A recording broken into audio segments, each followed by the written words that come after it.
Kasi po dito sa ating latest satellite image, ito pong si Bagyong Henry ay nasa labas na ng Philippine Area of Responsibility simula pa kagabi ng alas 8 at patuloy pa rin po ito na papalayo sa ating bansa sa layong 960 kilometers west ng Northern Luzon.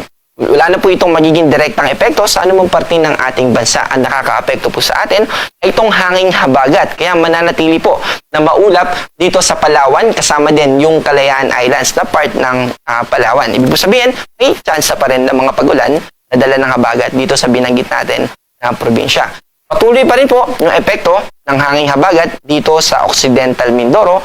Ganun din dito sa Antique, hindi po yung buong Panay Island at ganun din dito sa Zamboanga, Sulu at well, part naman po ng Sulu yung part ng Zamboanga Peninsula, yung Sulu and then yung Tawi-Tawi at Basilan. Pero ang difference po nila sa Palawan ay mababa na po yung tsansa ng mga pag-ulan. Yes, southwest monsoon pa rin o pabagat pa rin yung nakaka-apekto sa kanila pero less na po yung mga kaulapan.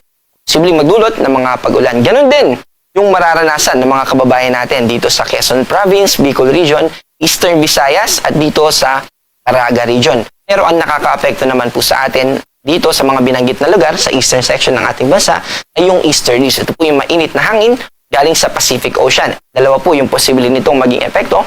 Maalinsangang panahon, hindi kaya naman ay may mga kaulapan na kumikilos pakanluran. At isa po sa halimbawa nito ay yung nagpaulan. Ito pong may isang frame po na may tumubo na mga kaulapan dyan na umabot din sa Metro Manila. Ito pong thunderstorm na ito, yung nagpaulan sa malaking bahagi ng Metro Manila at karatig nitong mga probinsya.